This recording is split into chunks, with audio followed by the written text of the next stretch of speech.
पूजा खंडेलवाल जी, छिंदवाड़ा से। राधा श्री महाराज जी, आपके चरणों में कोटि कोटि प्रणाम। महाराज जी, हमारा प्रश्न है कि मन छोटी छोटी बातों से प्रभावित हो जाता है। महाराज जी, मन स्थिर कैसे हो? महाराज जी, हमारी प्यारी सखी श्री जी को शीघ्र अतिशीघ्र रिझाने और पाने के लिए क्या करें?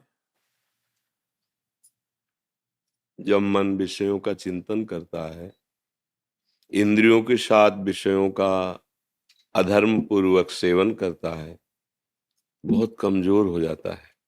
छोटे छोटे क्षणे रुष्टा क्षणे तुष्टा, रुष्टा तुष्टा क्षणे क्षणे, थोड़ी सी बात में राजी हो जाता है, थोड़ी सी बात में नाराज हो जाता है। उसकी स्थिति बिगड़ गई है विषय सेवन से। अब भगवान नाम बल से ही हम उसको ऐसी स्थिति में ला सकते हैं कि भारी से भारी विपत्ति में भी हमारा मन शांत रहे, बड़े से बड़े सुख सामग्री में भी वो हर्षित और अभिमान युक्त न हो। ये भजन बल से हुआ है। हमारा आध्यात्मिक बल क्षीण हो गया है, हमारी ऊर्जा शक्ति नष्ट हो गई है। विषयों का चिंतन करने से, विषयों का सेवन करने से हम भूल गए, अपने प्रभु को भूल गए, और ये भूल ही हमें कमजोर करती चली जा रही है। खुद देख लो, जब मन बहुत कमजोर हो जाता है तो फिर वो शरीर नष्ट करने की प्रेरणा देने लगता है। कोई ऐसी गंदी आदत फंसा देगा, आप जानते हैं कि गलत है फिर भी आप करेंगे, फिर आपको लगेगा इससे अच्छा है शरीर ही नष्ट कर दे। पहुंचा दिया, आपको दुर्गति के रास्ते पे पहुंचा दिया। अभी बुद्धि काम कर रही कि आप अपने मन की जांच कर रहे हैं। नाम जब पवित्र आहार, गंदे चिंतन की प्रेरणा युक्त क्रिया का त्याग। जब मन हमारा पहले चिंतन करता है, कुछ भी वस्तु सेवन के पहले या भोग के पहले उसका चिंतन होता है, बस वहीं उसको पकड़ो, उसके चिंतन में बाधा पहुंचा दो। अगर उसका चिंतन बाधित नहीं होता तो तुम्हारे जीवन में बाधा पहुंचा देगा वो। जैसे मन काम का चिंतन कर रहा है, राधा राधा राधा, वो कहेगा चुप रहो, शांत रहो, नाम जप ना करो, उसके चिंतन में डूबो। तुमने राधा राधा राधा, ये धर्म विरुद्ध आचरण, नहीं नहीं, राधा राधा राधा, वो आपको जलाएगा। आप उसको सह जाइए, वो पक्का होता चला जाएगा। जितना सहोगे उतने मजबूत हृदय होता चला जाएगा, फिर वो तुम्हें सपोर्ट करने लगेगा। अभी क्या है कि हम उसको सपोर्ट कर रहे हैं और वो हमें जहां चाहता है, जैसे चाहता है वैसे गिरा देता है। नाम जप करोगे, शास्त्र के अनुसार, गुरु आज्ञा के अनुसार चलोगे, तो ये जब तुम्हें सपोर्ट करने लगेगा तब तुम्हें आनंद का अनुभव होगा। अभी तुम इसके दास्ता लिए हो, मन के दास हैं। अभी बिना हरि के चरणों की दास्ता लिए मन पर शासन नहीं किया जा सकता। खूब अच्छे से देख लो, चाहे जो कसम खाओ, चाहे जो नियम लो, जब वो चाहेगा तब तोड़वा देगा। उसमें इतनी सामर्थ्य है, वो तुम्हारी कसमें, तुम्हारे नियम सब बहा देगा। बचोगे नाम जप से। यदि हमें नाम जप करना है तो हमें आहार ठीक करना है। आप खाओ इधर उधर के गंदे आहार, मांस मछली अंडा, और सोचो मन ठीक हो जाए, तो नहीं होगा। या आप शरीर का मनमानी भोग आचरण करो, व्यभिचार, फिर सोचो मन पवित्र हो जाए। कि कोई साधारण विषय नहीं, बड़े बड़े महापुरुष जन इसी को तो शासन में लाने के लिए चल रहे। पवित्र भोजन, भगवद अर्पित भोजन, पवित्र और भगवद अर्पित भोजन। गलत चिंतन होने पर तत्काल नाम के द्वारा उसे काटे। नहीं, ये ठीक नहीं, नहीं मानूंगा तेरी बात, वो अंदर जलाएगा, उसको चुपचाप राधा राधा राधा सह जाओ। यही बड़ी तपस्या होगी। इसी से एक दिन देखोगे कि मन गंदी बातें फेंकना बंद कर देगा, गंदे स्फुरणाएं, गंदा संकल्प बंद कर देगा। एक दिन ऐसा आता है और फिर वो भगवद स्फुरणाएं आती हैं, प्रभु की चिंतन, फिर रोना, आनंद से पुलकित हो जाना, निष्पाप कृत्य हो जाना, ये अवस्था आने लगती है। तो नाम जप कीजिए, आचरण पवित्र रखिए, भोजन पवित्र रखिए, आपका दर्शन संभाषण पवित्र होना चाहिए। तब परम पवित्र भगवान में मन लगने से फिर मन बलवान हो जाता है। बलवान मन सच्चिदानंद प्रभु का नाम पकड़ता है, रूप पकड़ता है। अभी निर्बल हो गया है तो विषय भोगों को पकड़ रहा है, गंदी बातों को पकड़ रहा है। पर बात बनेगी इसी मन के प्रभु चिंतन से। अगर ये साथ न दे तो फिर भजन कैसे होगा? तो इसको फुसलाना भी है और डांटना भी है। अगर धर्मयुक्त विषय है तो उसे भगवद अर्पित करके भोग लो। मान लो गृहस्थ हो तो कुछ नियम मर्यादाएं हैं, उसके अनुसार व्यवहार करो। अगर पवित्र विषयों को भोगोगे तो उसको फुसलाना हो गया। और अपवित्र अधर्म मार्ग में शासन को नहीं, मर चाहे जाऊं ऐसा नहीं करूंगा, तो ये डांटना हुआ। फुसलाना और डांटना दोनों से हम मन को अपने शासन में ले सकते हैं। तो नाम जप कीजिए और जैसा सुना वैसा आचरण में उतारिए। मनीष जी। श्री हरि। श्री हरिवंश महाराज जी, आपके श्री चरणों में दास का प्रणाम। महाराज जी, गुरु के हृदय की संपत्ति, उनके हृदय का प्रेम शिष्य के हृदय में कैसे प्रकट हो? महाराज जी मार्गदर्शन करें। एक बार हितधाम में थे तो कोई प्रवचन की क्लिप लिए हुए था, तो किसी भक्त ने उनसे कहा कि ये क्लिप हमें दे दो। तो उनका ब्लूटूथ खोलो अपना, वो अपने ब्लूटूथ से उनके ब्लूटूथ में दे दिया। तो मैं कहा ये क्या होता है, सिस्टम क्या होता है? तो उनका हमारे में जो विषय है वो वही सिस्टम खोले तो उसमें हम ट्रांसफर कर देते हैं। वो ब्लूटूथ सिस्टम ऐसा बताया। तो अपने लोगों का क्या स्वभाव है, मनन करना, किसी भी बात को उसके पकड़ कर उसमें मनन करना। तो उससे हमने देखा कि हमारा अंतःकरण चतुष्टय, बुद्धि, मन, चित्त और अहम, ये तीनों वृत्तियों सहित सत्वगुण, रजोगुण, तमोगुण, ये गुरुदेव के चरणों में समर्पित हो जाए तो गुरु जी अपना हृदय की वस्तु उसके हृदय में पधरा दे, बस। किसका प्रश्न है? हाँ, पर वो कठिन है। अपना अस्तित्व गुरुदेव के अस्तित्व में समर्पित कर देना बहुत कठिन है, क्योंकि इसमें बीच में अहंकार बहुत बड़ा रोड़ा है। अहम जो है ये गुरु कृपा प्राप्ति नहीं होने देता।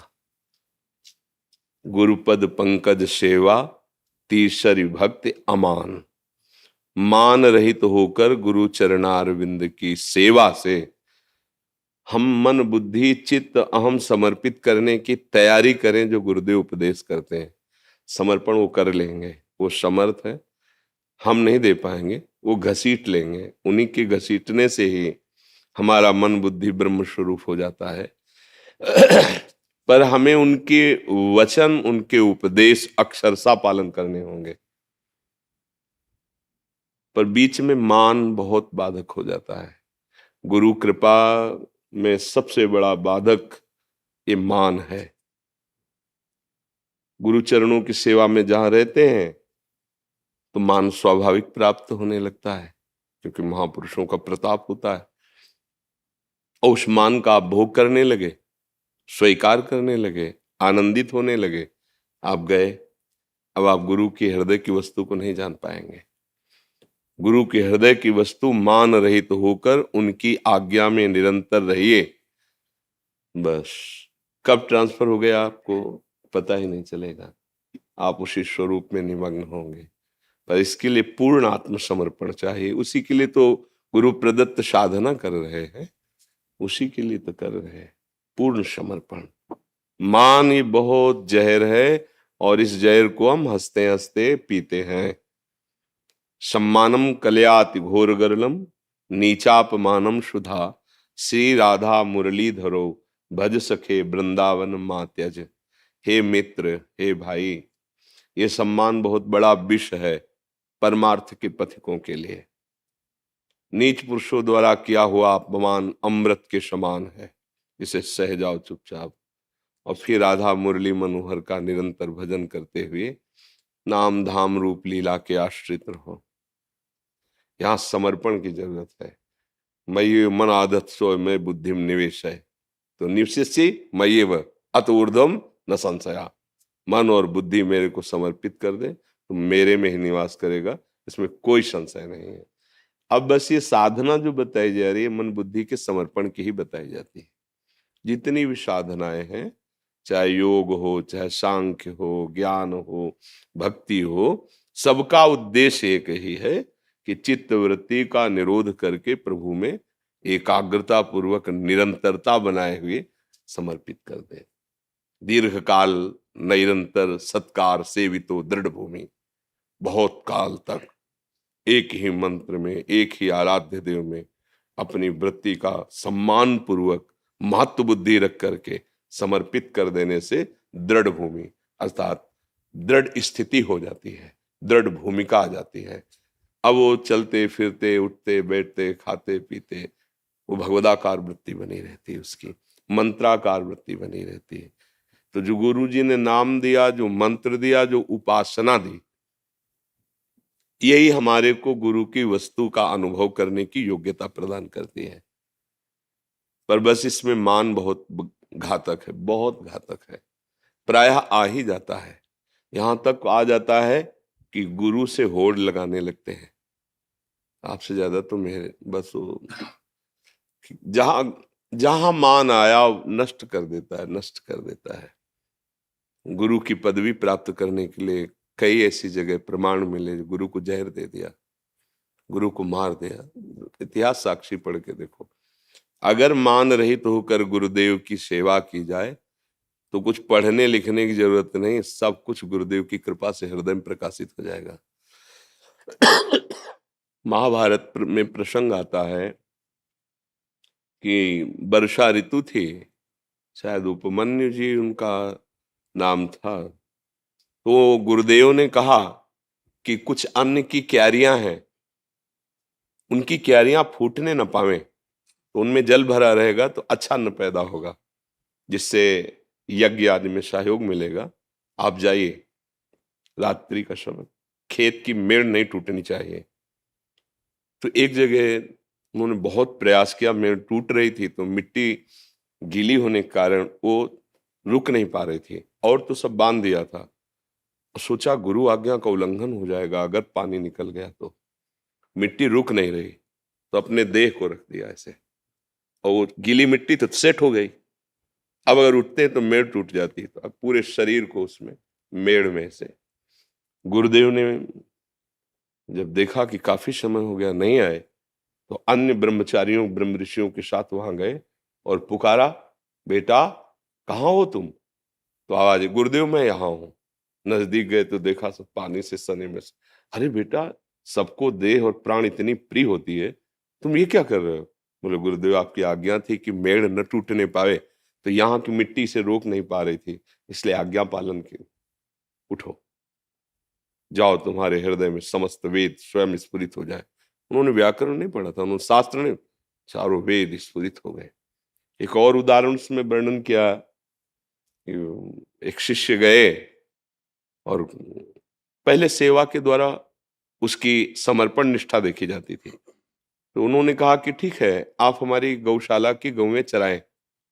तो पहले गौएं ऐसे लेके चले गए, तो 15-15 दिन वापस ही नहीं लौटना, जंगल है, चरा रहे हैं। तो 15 दिन बाद वापस आए, तो उनका तुम्हारा शरीर बहुत हष्टपुष्ट दिखाई दे रहा है।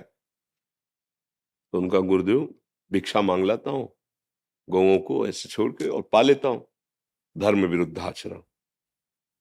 ना हमने भिक्षा की आज्ञा की थी, और बिना मुझे समर्पित किए हुए तुम भिक्षा कैसे पा सकते हो? शास्त्र आज्ञा है कि भिक्षा मांगे और गुरुदेव को समर्पित करे, फिर दैन्य भाव से जब गुरुदेव आपको जो भी दे दें या पूरी अनुमति दे दें उतना ही पा, अगर ना अनुमति दें तो रख कर वापस हो जाइए। समर्पण बहुत बड़ी चीज है। तुमने तो अपराध कर दिया, बिना हमारी आज्ञा के, बिना समर्पण के भिक्षा। बोले गुरुदेव आगे से नहीं होगा, जाओ। 15 दिन बाद फिर आए तो ऐसे ही। तो उनका अब भी अष्टपुष्ट हो? तो कहा गुरुदेव बहुत सी गौएं हैं ना, तो दूध पी लेते हैं, भिक्षा तो बंद कर दे। बोले गौएं वो भविष्यान्न देने वाली है, तुम बिना आज्ञा के कैसे दूध पीने का अधिकार रखते हो? हमने आज्ञा की क्या? गलती हो गुरुदेव। 15 दिन बाद फिर आए तो वैसे ही हष्टपुष्ट। फिर तुम्हारे शरीर की चर्बी सूखी नहीं अभी? तो गुरुदेव जो बछड़े दूध पीते हैं ना, उनका फेन गिरता है, बछड़े बड़े दयालु हैं, वो अधिक गिरा देते हैं। ये आदेश हमने कब किया? उन्होंने कहा गुरुदेव अब नहीं।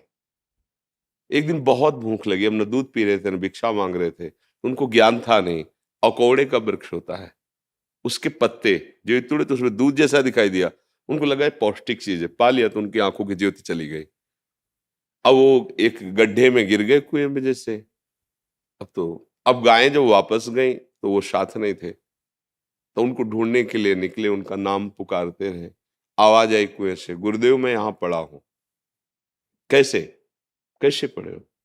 गुरुदेव बार बार भूख ने मुझे व्याकुल कर दिया था, तो पता नहीं मैं किसका पत्ता खा लिया कि बोले, समझ गए कि ऐसे अकोड़े। उन्होंने मंत्र दिया, इस मंत्र का उच्चारण करो। ये उच्चारण किया तो साक्षात अश्विनी कुमार आ गए, देव जो वैद्य हैं दोनों अश्विनी कुमार। उन्होंने एक दिव्य औषधि के द्वारा पुआ तैयार किया और कहा पालो। बोले अब जिंदगी में नहीं, गलती पे गलती होती गई, हम गुरु आज्ञा का उल्लंघन करते गए, अब नहीं, आंखें नष्ट हो जाए या प्राण नष्ट हो जाए, जब तक मेरे गुरुदेव आज्ञा नहीं करेंगे तब तक इस जबान में कुछ नहीं रखूंगा। तो उनका गुरु को भी अगर आवश्यकता होती तो हम देव वैद्य हैं उनका, तो वो अपने गुरु से थोड़ी आज्ञा लेते हैं। हम खुद इस समय आपको आज्ञा करते हैं, हम देवता भी हैं वैद्य भी हैं और तुम्हारी औषधि है ये, तुम पा लीजिए। बोले प्राण त्याग दूंगा लेकिन अन्य किसी की आज्ञा नहीं, केवल गुरुदेव की आज्ञा। तो प्रसन्न हुए, पा लीजिए। तुरंत ज्योति हुई और करुणा करके जे स्पर्श किया सारा ज्ञान उनके हृदय में प्रकाशित हो गया। आदि गुरु भगवान शंकराचार्य जी की तन सेवा में श्री त्रुटकाचार्य जी जो हुए हैं वो सेवा तन सेवा में रहते थे। उनके वस्त्र धोना, लंगोटी धोना, ऐसा कोई वेद ये सब नहीं पढ़े थे, सेवा में रहते थे। तो जो और शिष्य थे वो बड़े सब विद्वान। तो एक दिन किसी शिष्य ने कहा कि प्रभु इस ब्रह्म सूत्र की व्याख्या कर दीजिए। तो उनका त्रोटक आ जाए तो वो भी बैठ जाएंगे फिर कर। बोले प्रभु उनको क्या सुनाना, क्योंकि पढ़े लिखे नहीं। बोले उनसे तो अच्छा है कि वृक्ष को सुना दे, क्योंकि वो देखते थे केवल गुरु सेवा मगन, कोई शास्त्र स्वाध्याय ये सब नहीं कर। भगवान शंकराचार्य जी ने कहा गुरु सेवक को ऐसी दृष्टि से देखते हो? पहले कहा आगे उनका बेटा इस ब्रह्म सूत्र की व्याख्या करके सुना, सारे वेद स्फुरित हो। गुरु कृपा ही केवलम, वो कब होती है? जब बिल्कुल आत्मसमर्पण। तो पढ़ना लिखना जो ज्ञान होता है वो कितना भी करो वो एक सीमित होता है, लेकिन गुरु कृपा असीम तत्व का जो बोध कराती है, केवल गुरु कृपा ही केवलम। इसीलिए ध्यान मूलम गुरु मूर्ति, पूजा मूलम गुरु पदम, मंत्र मूलम गुरु वाक्यम, मोक्ष मूलम गुरु कृपा। दैन्य होकर सदगुरुदेव के चरणों का आश्रय ले ले तो तत्व ज्ञान भगवत प्रेम जब ये दुर्लभ नहीं तो लौकिक सुख की बात क्या है, लौकिक पारलौकिक सुखों की बात क्या है। इसलिए मान रहित होकर गुरुदेव का आश्रय ले।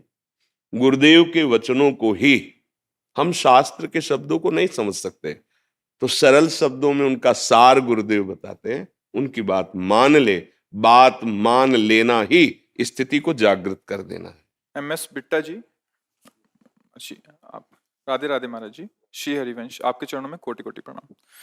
हे गुरुदेव, मेरे ऊपर 14 बार हमले हो चुके हैं। महाराज जी आप आगे लिख रहे हैं कि इन्होंने जब भी प्रभु से कुछ मांगा मातृभूमि के लिए तो इनका दर्द भी गायब हुआ है, एक शक्ति ने इनको संभाला है। और 20 साल पहले मेहंदीपुर बालाजी महाराज जी से आपने देश के लिए मांगा था, वो इनको मिला भी। और राम सेतु तोड़ने की जब बारी आई तो इन्होंने कसम खाई थी कि राम सेतु नहीं टूटे, तो वो भी सफल हुई। महाराज जी जिसने मुझे आज तक इस देश की सेवा करने के लिए बचाए रखा, ऐसी कृपा की प्रभु ने। क्या हम देश के लिए और दूसरों के प्राणों की रक्षा के लिए कुछ भी मांगते हैं तो भगवान पहले सुनते हैं? और अगर ऐसा है गुरुदेव तो सारा विश्व अपने देश की सुरक्षा और उन्नति के लिए मांगे तो भगवान सुनेंगे? भगवान का एक स्वभाव है, बहुत करुणामय स्वभाव है। जब हम अपने भोग की सामग्री अपने सुख के लिए मांगते हैं तो ये पुकार थोड़ा विलंब से जाती है प्रभु के कान में।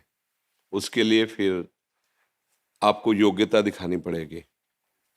और अगर दूसरे सुख के लिए, दूसरों के हित के लिए, देश के लिए, विश्व के लिए या किसी व्यक्ति के लिए या पशु पक्षी के लिए भी, वो तत्काल बात होती प्रभु से। इसमें बिल्कुल संशय नहीं। जब हम अपनी वासनाओं की पूर्ति की मांग रखते हैं तो थोड़ा विलंब से बात होती है, क्योंकि इसमें अज्ञान से उसी जीव का पतन है जो अपने भोगों के लिए मां, लेकिन जो देश के लिए और दूसरों के, उसको अलग से भक्ति करने की जरूरत नहीं है। जैसे एक ऋषि मुनि को परम पद मिलता है, ऐसे इस देश भक्त को भी, जो अपने देश को भगवान का स्वरूप मानकर और देश की प्रजा को भगवान की सेवा मानकर करता, उसको अलग से कोई साधना करने की जरूरत नहीं। उसकी वही गति होगी जो एक महात्मा की गति होती है। क्योंकि जैसे अर्जुन जी कह रहे मैं संन्यास लूंगा, और भगवान कह रहे तुम्हें युद्ध करना है, कह रहे ना, आताताई आतंकी दुष्टों को तुम विनाश करो जो अधर्म में चल रहे हैं।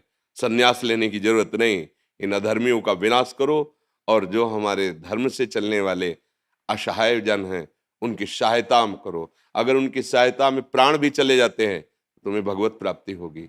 परहित सरिस धर्म नहीं भाई, पर पीड़ा सम नहीं अगुभाई। जो दूसरों के हित के लिए कोई भी पीड़ा उसे परास्त नहीं कर सकते।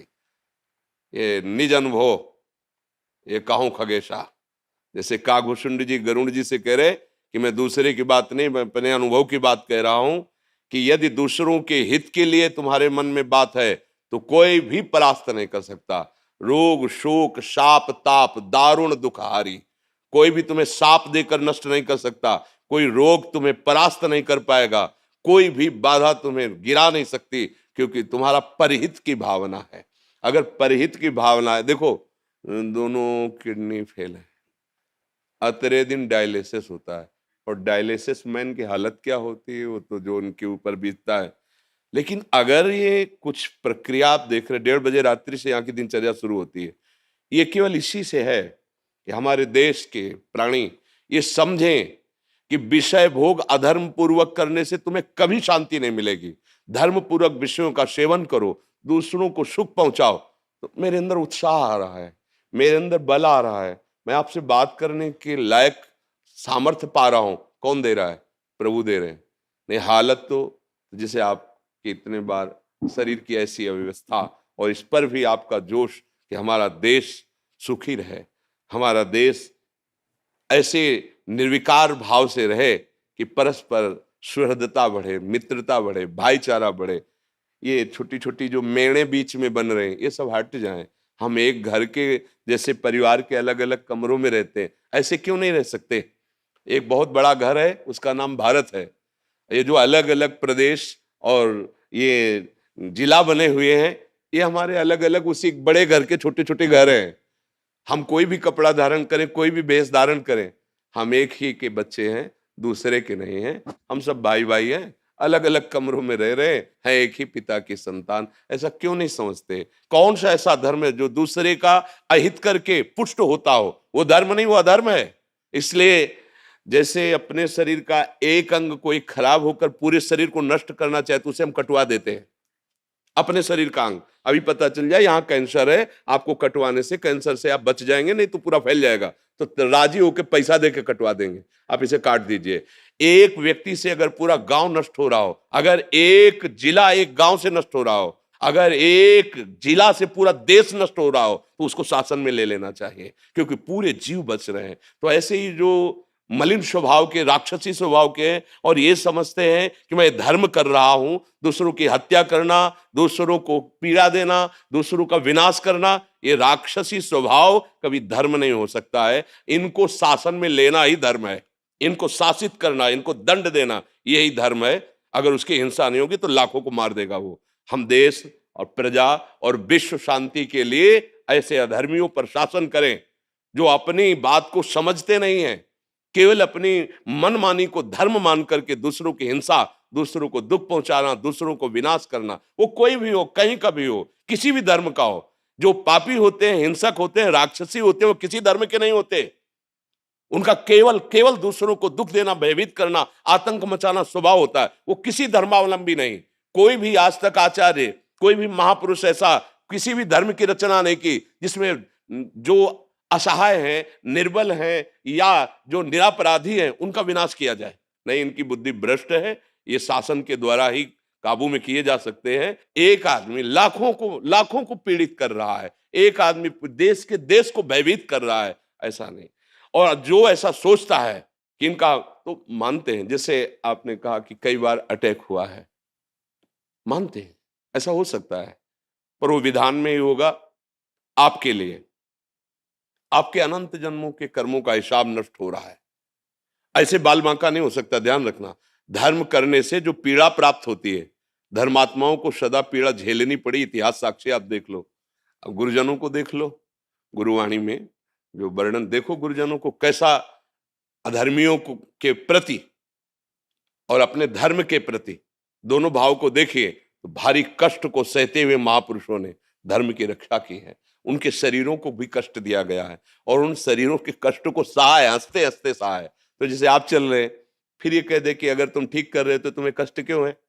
जैसे कोई कह देना कि आप समझते हो कि मैं धर्म कर रहा हूं तो फिर आपका शरीर क्यों ठीक नहीं। तो बचपन से बाबा जी हैं, कभी चींटी को जानकारी से मारा हो ऐसा मुझे याद नहीं, दोनों किडनी खराब है। क्यों, अनंत जन्मों का हिसाब है, उसको पावन करके प्रभु हमें बुला रहे। पूरा कपड़ा मलिन था, धुलाई हो रही तो ऐसे जैसे धर्मात्मा पुरुष, देश रक्षक पुरुष है, उसके प्रति सोचे ना कि देखो ऐसा, तो ऐसा मत समझो मालिक वो पद देने जा रहा है उनको जहां तक तुम्हारी दृष्टि भी नहीं पहुंच सकती। मतलब यहाँ का जितना पुरस्कार है वो यहीं रह जाएगा ना। एक पुरस्कार ऐसा है जो हमें पार कर देगा, वो गुरुवाणी, वो गुरु कृपा, वो भगवत कृपा।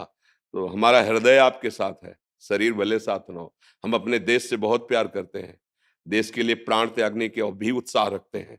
हमारा देश हमारे लिए भगवान है। जब हम ये किसी भी आर्मी के जवान को देखते हैं तो अंदर से हम उसे सल्यूट करते हैं, अंदर से उसे सर झुकाते हैं। प्यारे, हम बाबा जी बन करके धर्म के मार्ग में चल रहे हैं, तुम एक वीर बहादुर होकर कष्ट सहते हुए हमारे देश के लिए, हमारे लिए उसके छोटे छोटे बच्चे हैं, उसकी पत्नी है। कौन चाहता है ऐसा कि कम से कम एक बार एक दिन में सेवा की, लौट के अपने परिवार तो आ गए। ये आएगा कि नहीं आएगा उसको खुद भी विश्वास नहीं है कि पता नहीं किधर से गोली आके कहां से पार हो जाए। और वो रात दिन कैसी भी परिस्थिति हो, ऐसा नहीं, बहुत सुंदर इनकी साधना है, हम इनको प्रणाम करते हैं। ऐसे ही हमें जब कोई देशभक्त मिलता है, जब आपको बताया कि देशभक्त है, तो हमारा हृदय, हम भले खड़े नहीं हो पाए रोग के कारण, लेकिन हृदय से खड़े होकर स्वागत किया है कि हम अपने देशभक्त को प्रणाम करते हैं।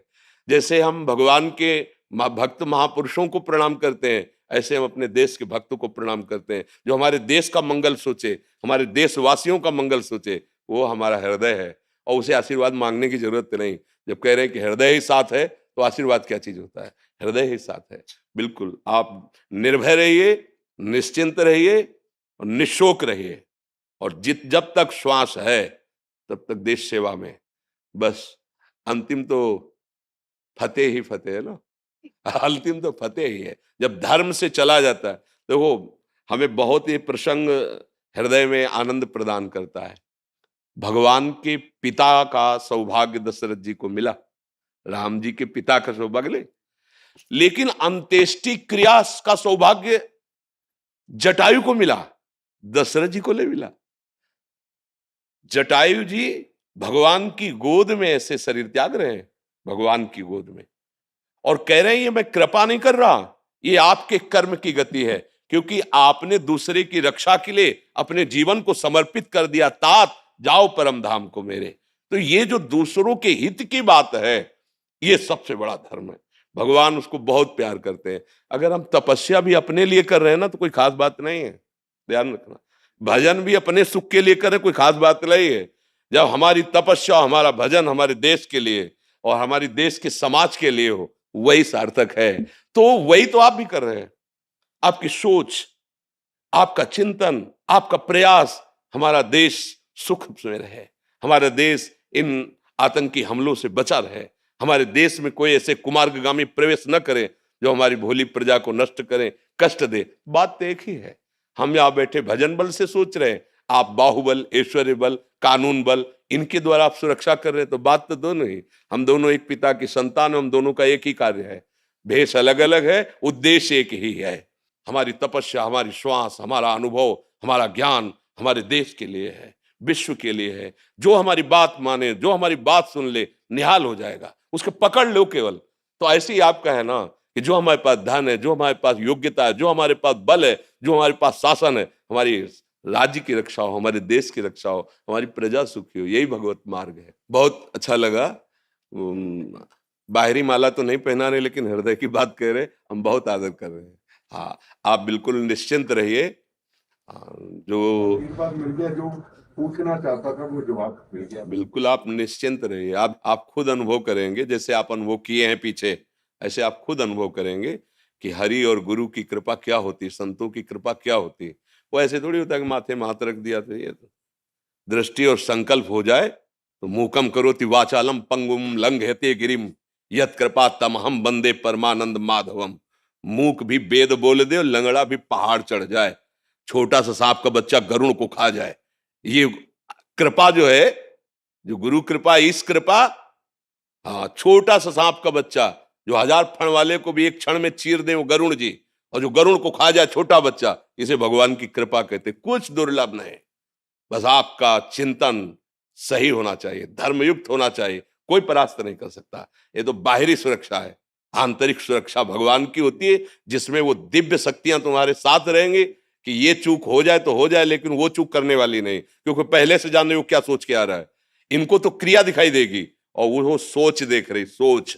जब दुर्वासा जी ने अपना मंत्र बल प्रकट करके अम्बरीश जी को दंड देना चाहा, निरपराध अम्बरीश जी को, तो अम्बरीश जी को भी पता नहीं था कि सुदर्शन चक्र हमारे पीछे है।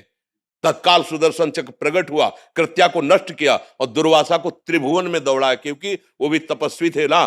तो मारा इसलिए नहीं कि तुम भी भगवान के मंत्र से सुरक्षित हो, पर देखो हम तुम्हें जलाएंगे, कहीं ठौर नहीं मिलेगी। त्रिभुवन में ठौर नहीं मिली, लौट के अम्बरीश जी के पैर में पड़ा आके, तभी वो सुदर्शन चक्र शांत हुआ। तो ये कोई भूल न करे कि मान लो आप गृहस्थ में हो, धर्म से चल रहे हो, अरे ये क्या, नहीं नहीं, यही भूल हो गई थी दुर्वासा जी को कि मैं तो वलकल की लंगोटी लगाता हूं, धूप का रस पीता हूं, ये चक्रवर्ती सम्राट राजा रानियों के बीच में रहता है, ये मेरी बराबरी का। नहीं नहीं, उद्देश्य, खास बात, उद्देश्य, भेस लाई उद्देश्य। अगर दोनों का उद्देश्य एक है तो एक पैंट शर्ट में, कुर्ता पैजामा में भी महात्मा है और एक विरक्त में भी महात्मा। और उद्देश्य बिगड़ जाए तो भेष में भी उद्देश्य ना होने पर सब पाखंड नाटक हो जाएगा।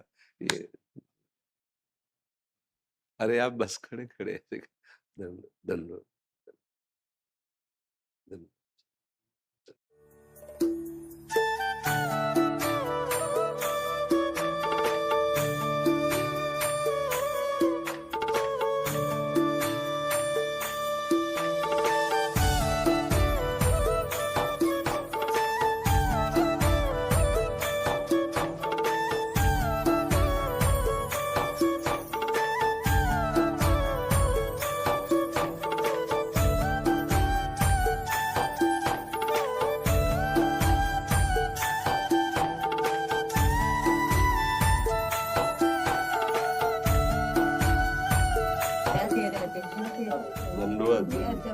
कृपा करते। बस नाम जप करो। अब ठाकुर जी के पास जाना है, नाम जप करो, राधा राधा राधा राधा।